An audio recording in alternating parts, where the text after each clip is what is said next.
Hello दोस्तों, स्वागत करता हूं मैं आपका अपने यूट्यूब चैनल लीगल गुरु में।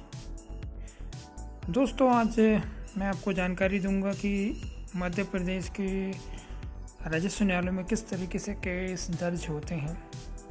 जनरली केस लोक सेवा केंद्र के माध्यम से जमा होते हैं, कहीं कहीं डायरेक्ट तहसील में भी या फिर संबंधित न्यायालय में भी जमा होते संबंधित न्यायालय में, और आप डाक से भी चाहें तो दे सकते हैं।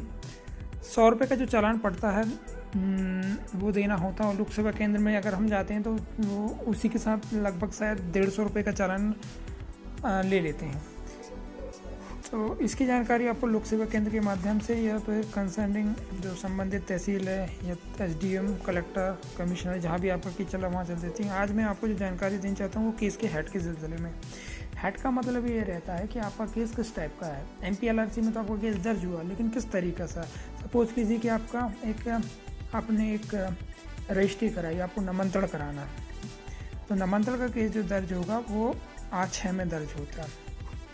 सपोज़ कीजिए अगर आपने अभी केस दर्ज कराया तो आपको कोई भी केस नंबर मिल जाएगा।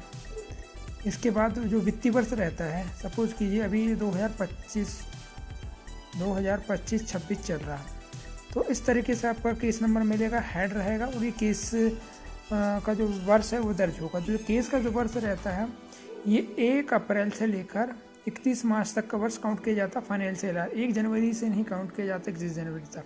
तो इससे अगर आपको ये केस के बारे में जानकारी ये मिल रही है, 118 का केस है।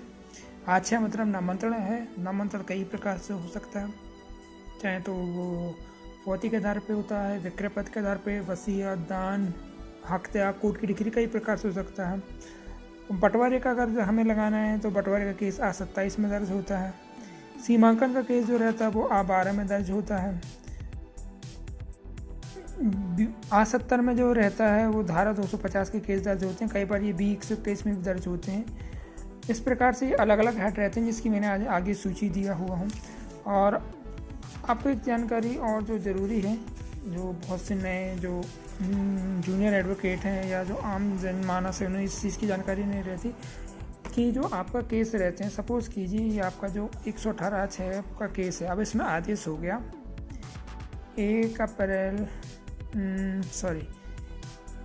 1 जुलाई 2025 को इसमें आदेश हो गया। तो 1 जुलाई को आपका मान लीजिए, सपोज़ कीजिए न्यायालय आपका जबलपुर है, तहसीलदार न्यायालय जबलपुर, यहाँ 1 अप्रैल 2000 को आदेश हो गया।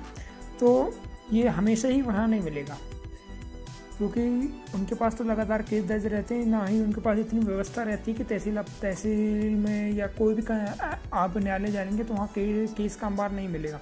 वो रिकॉर्ड रूम में जाके जमा हो जाता है। एक समय के बाद, ऑर्डर होने के बाद लगभग उसको महीना भर रखते हैं अपने पास। उसके बाद उसको वो संबंधित जो उस ज़िले का जो जिला राजस्व में अभी लिखागार रहता है वहाँ पर जाके जमा कर देते हैं।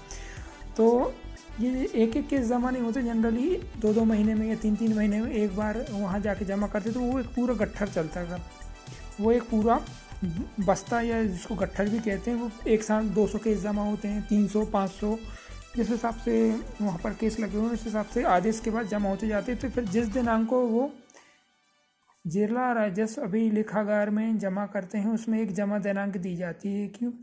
आर्डर तो आपका एक साथ 2025 को हुआ, लेकिन जिला राजस्व न्यायालय में किस दिनांक को जमा हुआ, सपोज कीजिए 1/10 जो आने वाली 2025 है, हम इसमें जमा करेंगे। तो इसकी सूची यहाँ पर मिलती है आपको। ये एक सूची जिला अभिलेखागार में रहती है, और जो संबंधित तहसीलदार के यहाँ का केस है तो तहसील में मिलेगी, कलेक्टर के यहाँ का तो कलेक्टर के यहाँ के मिलेगी, जहाँ का भी है वहाँ जाके जो जिला अभिलेखागार है वहाँ पर जाके जमा हो जाता है। तो जब भी आपको, अगर सपोज़ कीजिए अब आपको 1 साल बाद, 2 साल बाद आपको उस केस की नकल लग रही है, तो आपको 2 चीज़ें लगेंगी। उसमें आपको क्या क्या चीज़ें लगेंगी? पहले तो आपको लगेगा कोर्ट का नाम, कि किस कोर्ट से आई है, आपका जो आदेश हुआ है ये किस कोर्ट से हुआ है।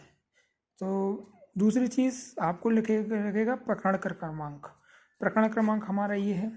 फिर इसमें लगेगी आदेश की दिनांक, कि किस तारीख को ये आदेश हुआ है।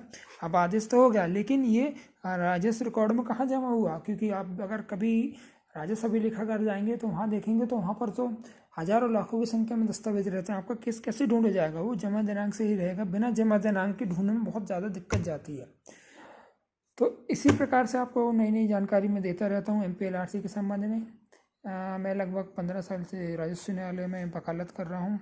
राजस्व मंडल, हाई कोर्ट, रेरा संबंधित सारे कार्य मेरे द्वारा किए जा सकते हैं। अगर आपको अपने केस के संबंध में किसी भी प्रकार की शंका है या आप कोई जानकारी लेना चाहते हैं अपने केस से, प्रॉपर्टी के संबंध में, खेती किसानी के विषय में, प्रॉपर्टी के विषय में, तो आप मुझे इस चैनल पर दिए गए नंबर से संपर्क कर सकते हैं। आपको जो भी उचित विधिक सलाह होगी वो मेरे द्वारा दी जाएगी। तो मेरे चैनल को ज़्यादा से ज़्यादा सब्सक्राइब करें। धन्यवाद।